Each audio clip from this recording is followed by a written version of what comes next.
Let's get into this Rocket situation right now. The tension, the stories that are out. Harden versus Paul. Who do we believe right now?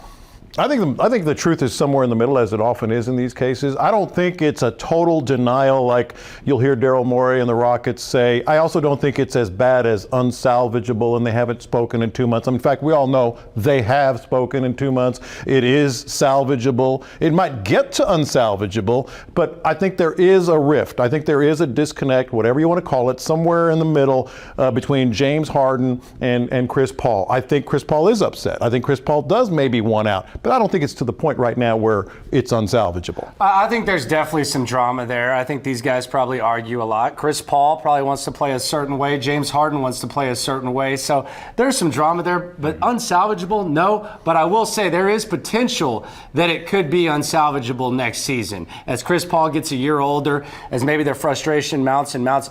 It's not unsalvageable yet, but it could get there. Clearly more fire than smoke, as we've all been led to believe about the situation. A lot of denials from all parties, including CP3. More to it, but like Landry said, these guys came together for a reason to win, and with what happened at Golden State, might be time to consider, is this your best opportunity to win by smoothing things over, staying here, and figuring it out? Do you think Paul wants out? I mean, we hear about the tension stories, but down deep, does Paul want to land somewhere else? I think it's on both ends. I think the Rockets wouldn't necessarily be averse to getting rid of that contract. And as you well know, Chris Paul was brought in for one reason: to win a championship. They had been to a conference finals without him. Yep. They had gotten close without him. He was brought in for one reason, that's to win a championship. It failed. Now, maybe it'll work next year, but I don't know about that. But I don't think you can trade Chris Paul at this point. I mean, he can one out all he wants, but nobody wants to pay Chris Paul what he's being paid right now. We're 1 year into this contract. The Knicks are reportedly turning down getting Chris Paul. Like,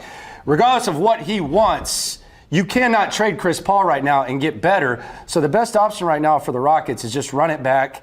Hope these guys get along and just run it back. Hashtag run it back, Rockets. They have used that already, and they might be forced to use it again. Run it back squared. Yeah, the idea of adding a third star, but this whole summer really began with the Mike D'Antoni situation. Sure. We've discussed it here quite a bit. All parties are saying the right things. We're not seeing the action that indicates that.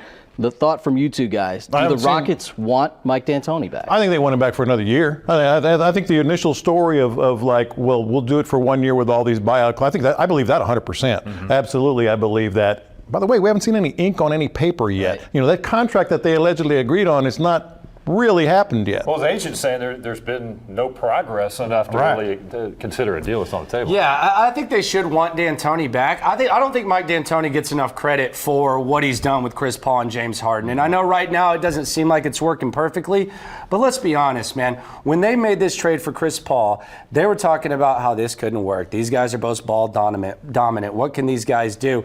And now all of a sudden it's worked, and Mike D'Antoni's not getting the credit that he deserves for this. I don't know if they want Mike D'Antoni long term, but they should want him for the short term right now, especially with Chris Paul still playing at a decent level. He hasn't completely fallen off. Still probably one of the top 25 best players in the league.